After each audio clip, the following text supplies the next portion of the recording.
할렐루야.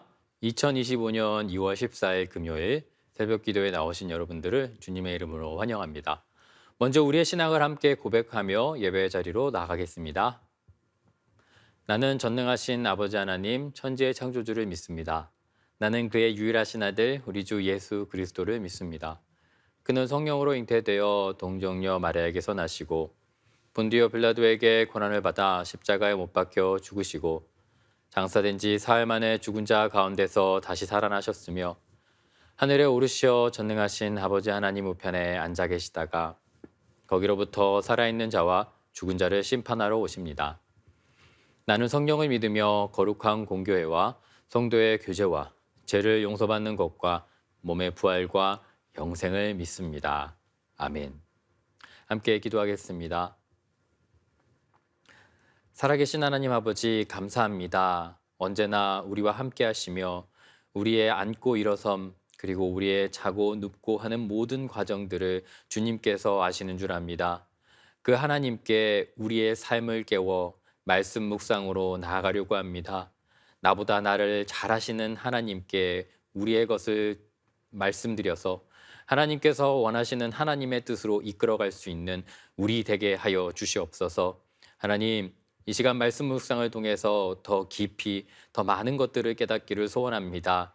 그 깨닫는 것이 단순히 우리의 지식으로 그치는 것이 아니라 순종으로 나아가 하나님께서 원하시는 우리의 삶의 영적 제사가 되게 하시고 이로 말미암아 하나님의 영광이 우리의 삶을 통해 드러나는 놀라운 일들을 간증으로 또 삶의 여정으로 볼 수 있도록 인도하여 주시옵소서. 하나님께서 함께 하실 것을 믿사오며 예수님의 이름으로 기도드립니다. 아멘. 오늘 우리에게 주시는 하나님의 말씀은 요한복음 12장 20절부터 36절까지의 말씀입니다. 제가 하나님의 말씀을 봉독하겠습니다. 명절에 예배하러 올라온 사람들 중에 헬라인 몇이 있는데 그들이 갈릴리 벳사다 사람 빌립에게 가서 청하여 이르되 선생이여 우리가 예수를 배웁고자 하나이다 하니 빌립이 안드레에게 가서 말하고 안드레와 빌립이 예수께 가서 여쭈니 예수께서 대답하여 이르시되 인자가 영광을 얻을 때가 왔도다. 내가 진실로 진실로 너희에게 이르노니 한 알의 밀이 땅에 떨어져 죽지 아니하면 한 알 그대로 있고 죽으면 많은 열매를 맺느니라. 자기의 생명을 사랑하는 자는 잃어버릴 것이요 이 세상에서 자기의 생명을 미워하는 자는 영생하도록 보전하리라. 사람이 나를 섬기려면 나를 따르라. 나 있는 곳에 나를 섬기는 자도 거기 있으리니 사람이 나를 섬기면 내 아버지께서 그를 귀히 여기시리라. 지금 내 마음이 괴로우니 무슨 말을 하리요? 아버지여 나를 구원하여 이때를 면하게 하여 주옵소서. 그러나 내가 이를 위하여 이때에 왔나이다. 아버지여 아버지의 이름을 영광스럽게 하옵소서 하시니 이에 하늘에서 소리가 나서 이르되 내가 이미 영광스럽게 하였고 또다시 영광스럽게 하리라 하시니 곁에 서서 들은 무리는 천둥이 울었다고도 하며 또 어떤 이들은 천사가 그에게 말하였다고도 하니 예수께서 대답하여 이르시되 이 소리가 난 것은 나를 위한 것이 아니요 너희를 위한 것이라. 이제 이 세상에 대한 심판이 이르렀으니 이 세상의 임금이 쫓겨나리라. 내가 땅에서 들리며 모든 사람을 내게로 이끌겠노라 하시니 이렇게 말씀하심은 자기가 어떠한 죽음으로 죽을 것을 보이심이로라. 이에 무리가 대답하되 우리는 율법에서 그리스도가 영원히 계신다 함을 들었거늘 너는 어찌하여 인자가 들려야 하리라 하느냐? 이 인자는 누구냐? 예수께서 이르시되 아직 잠시 동안 빛이 너희 중에 있으니 빛이 있을 동안에 다녀 어둠에 붙잡히지 않게 하라. 어둠에 다니는 자는 그 가는 곳을 알지 못하느니라. 너희에게 아직 빛이 있을 동안에 빛을 믿으라. 그리하면 빛의 자녀가 되리라. 그들이 예수를 믿지 아니하다 예수님께서 이 말씀을 하시고 그들을 떠나가서 숨으시니라. 명절을 맞아 예수님을 찾아온 사람들이 있었습니다. 그들은 헬라 문화권에서 살아가는 사람들이었습니다.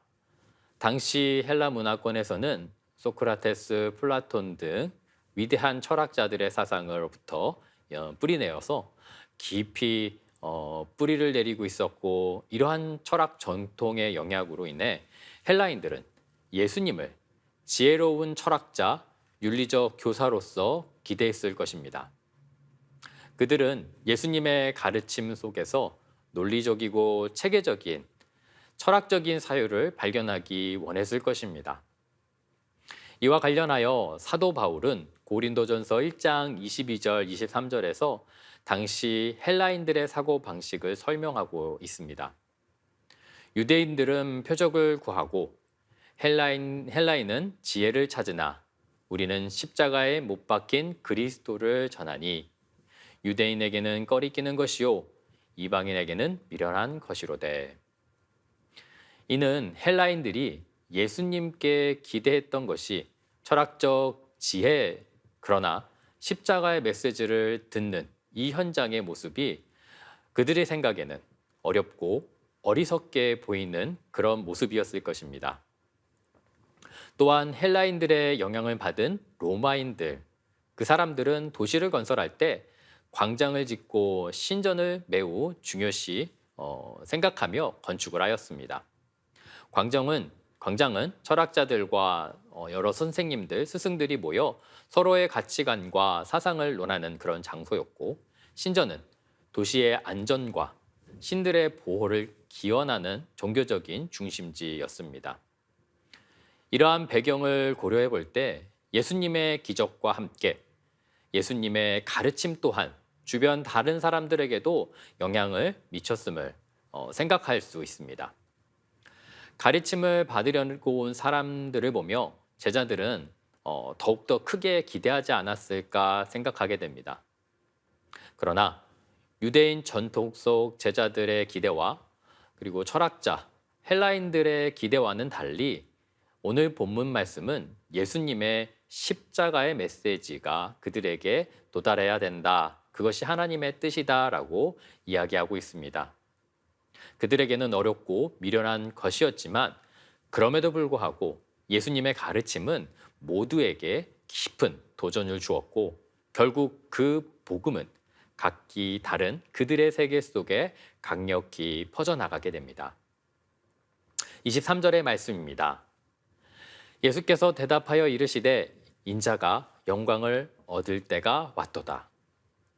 요한복음에서 예수님께서는 여러 번 때에 대해서 말씀하셨습니다. 가나안 혼인 잔치에서 어머니 마리아가 포도주가 떨어졌음을 알리며 도와달라고 했을 때 예수님은 아직 내 때가 이르지 아니하였습니다라고 말씀하셨습니다. 그러나 오늘 본문 요한복음 12장은 이제 때가 왔다라고 선언합니다. 같은 복음서에서 반복적으로 등장하는 이 때라는 개념은 단순히 시간의 흐름을 의미하는 것이 아니지요. 헬라 원어로는 호라라고 단순히 시간을 넘어 하나님의 구원, 계획, 결정적인 순간, 즉 십자가의 사역이 완성될 것을 가리킵니다. 이 때에 대한 예수님의 인식은 오늘 모여든 모든 사람들의 기대와는 앞서 살펴보았던 것 같이 달랐습니다. 사람들은 예수님께서 세상의 영광을 받는 순간을 기다렸고 그분이 세상의 왕으로 그리고 많은 철학을 압도하는 그런 사상의 선생님으로 구원해 주시기를 바랬을 것입니다.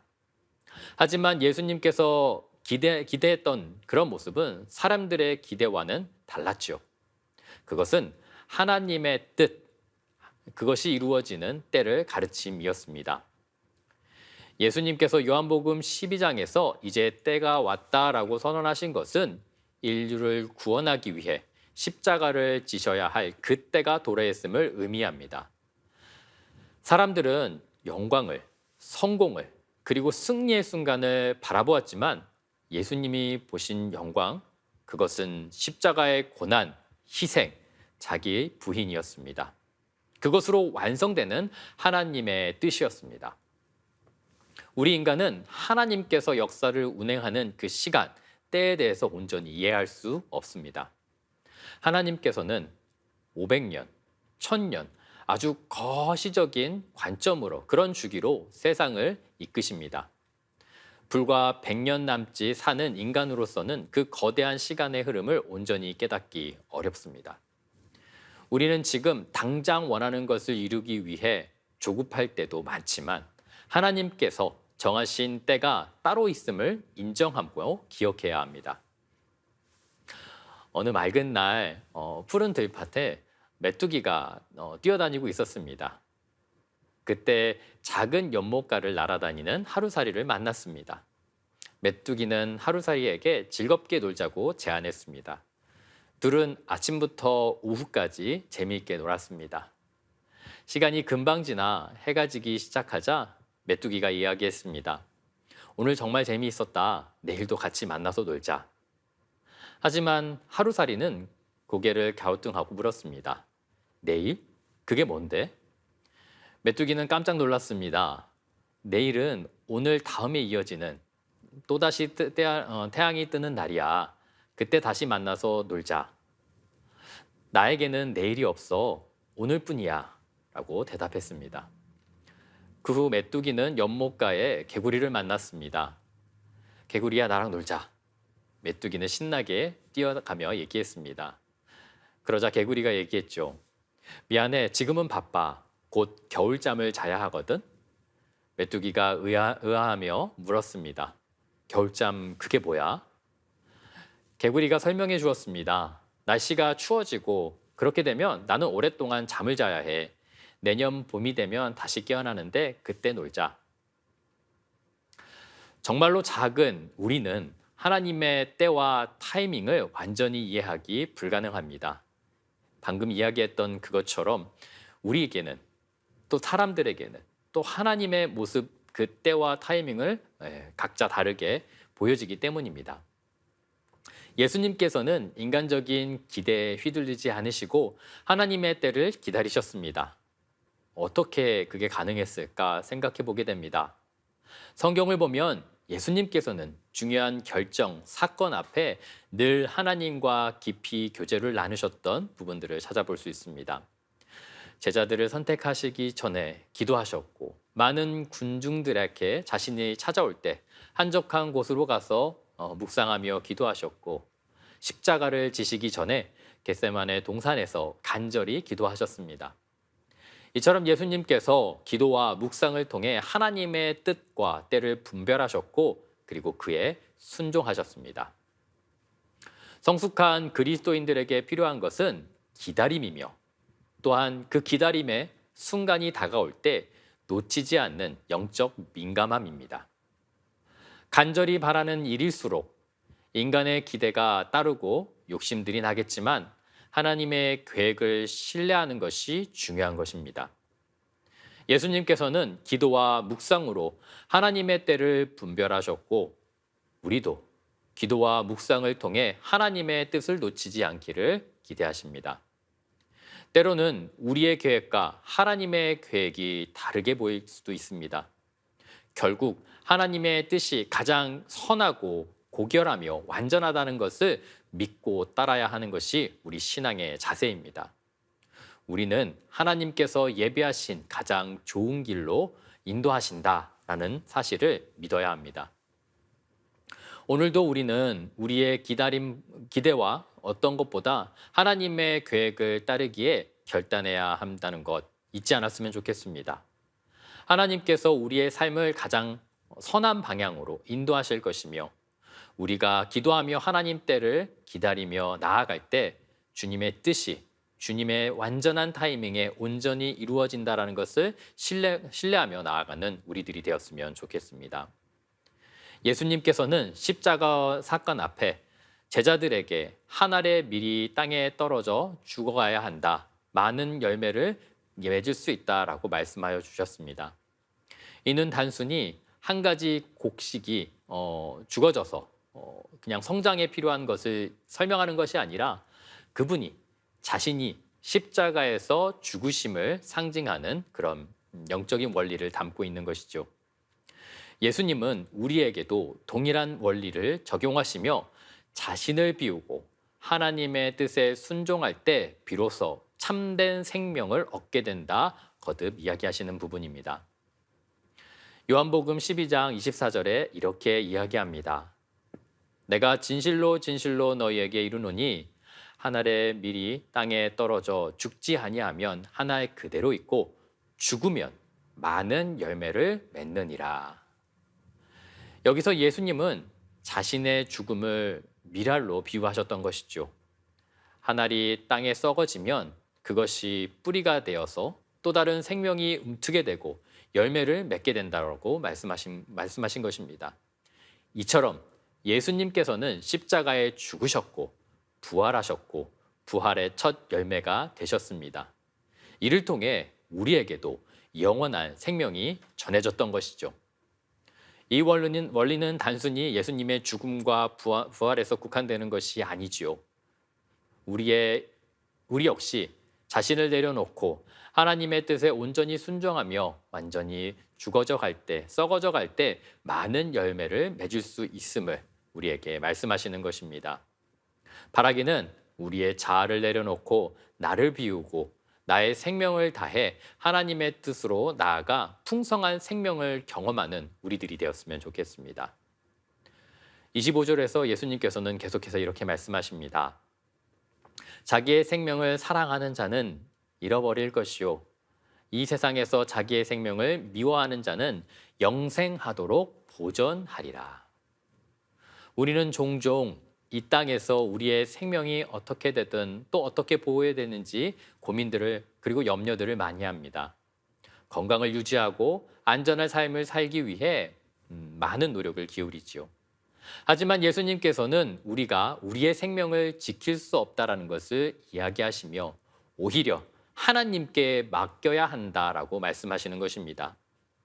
이 땅의 생명은 우리가 지킬 수 있는 것이 아니라는 것 인정해야 합니다. 우리의 생명은 본래 하나님께 속한 것이고 우리는 이 생명을 보호하시는 주님의 손에 맡기어 살아가는 사람. 그래서 우리의 할 일은 사명에 집중해야 한다는 것이지요. 예수님께서는 이 말씀을 통해 우리가 세상의 기준으로 삶을 아끼고 집착하는 것이 아니라 하나님의 뜻과 때를 분별하여서 참된 영생으로 나아갈 수 있음을 가르쳐주고 계시는 것입니다.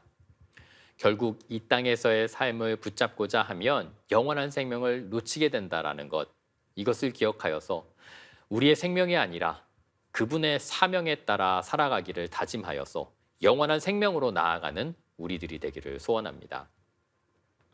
26절 마지막으로 예수님께서는 이렇게 말씀하셨습니다. 사람이 나를 섬기려면 나를 따르라. 나 있는 곳에 나를 섬기는 자도 거기 있으리니 사람이 나를 섬기면 내 아버지께서 그를 귀히 여기시리라. 예수님을 따르는 삶은 단순히 그분을 존경한다라는 의미에서 국한되지 않습니다. 그분의 삶을 담고 가신 길을 똑같이 걸어간다, 그분을 따라간다라는 의미입니다. 예수님께서 이 땅에서 섬김의 본을 보이셨듯 우리도 그렇게 섬기며 살아가야 합니다. 예수님께서는 낮은 자리에서 섬기셨죠. 제자들의 발을 씻기고 죄인들을 사랑하셨으며 병자들을 돌보셨습니다. 그리고 궁극적으로 십자가에서 자신을 온전히 내어주셨습니다. 우리 역시 예수님을 닮아갈 때 하나님께서는 우리를 귀히 여기시고 그리고 우리를 인도하십니다. 우리는 우리의 섬김을 통해 하나님의 사랑을 경험하고 그 사랑이 다른 이들을 위해 섬김으로 나타날 때 하나님께서는 우리를 귀히 여기신다라는 그 메시지에 집중하는 우리들이 되었으면 좋겠습니다. 오늘 본문을 통해 예수님께서 세상에서 보여주시는 영적 원리, 영적 메시지를 다시 한번 확인할 수 있습니다. 그것은 자신을 비울 때 하나님께서 주신다라는 것입니다. 한 알의 밀이 땅에 떨어져 죽어야만 많은 열매를 맺고 우리의 삶 속에서 많은 내려놓음이 헌신의 더 큰 열매로 맺혀진다라는 것. 자신의 생명을 붙잡고 살기보다는 하나님께 맡기고 우리는 영생을 얻게 하는 그런 사명에 집중할 수 있는 그런 모습.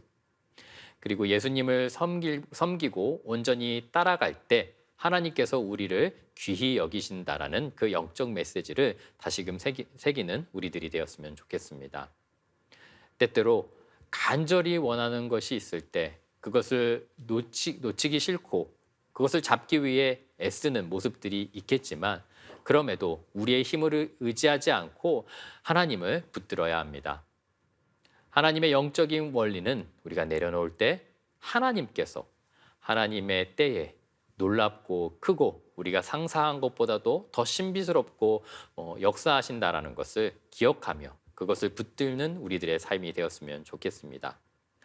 간절히 바라기는 우리의 기대 거기서 그치는 것이 아니라 하나님의 계획과 하나님의 뜻 그리고 하나님의 타이밍을 온전히 신뢰하며 내려놓지만 채우실 것을 기대하며 그리고 그것에 담대히 나아갈 수 있는 결단으로 나아가는 우리들이 되기를 소원합니다. 함께 기도하겠습니다. 살아계신 하나님 아버지 감사합니다. 한 알의 밀이 떨어져 썩어져 가며 죽어져 갈 때 놓는 것 같고 포기하는 듯 그리고 좌절하는 듯 보여지지만 그 내려놓음이 결국에 많은 열매를 맺게 된다라는 예수님의 말씀을 듣게 되었습니다. 오늘 이 시간 우리들에게 그런 내려놓음이 무엇인지 또 죽어져야 하는 부분들이 어떤 것인지 깊이 묵상하게 하시고 깨닫게 하여 주시옵소서. 그래서 그 말씀의 씨앗이 우리에게 심겨짐으로 그 열매가 풍성하게 그래서 우리의 잇대고 있는 모든 것 또 함께하는 모든 사람들에게 넉넉히 나눠줄 수 있는 우리들의 삶이 될 수 있도록 인도하여 주시옵소서. 하나님, 우리를 비울 때 채우시는 하나님의 놀라운 능력을 바라봅니다. 또 우리의 간절한 기대가 아니라 하나님의 때에 그 타이밍에 온전히 이루실 하나님을 기대합니다. 그 영적인 메시지와 그 순간들을 놓치지 않도록 분별할 수 있도록 힘을 허락하여 주시고 이를 위해 더 기도하며 묵상하며 나아갈 수 있는 우리들이 될 수 있도록 허락하여 주시옵소서. 하나님께서 함께 하실 것을 믿사오며 예수님의 이름으로 기도드립니다. 아멘. 계속해서 기도의 자리로 나아가겠습니다.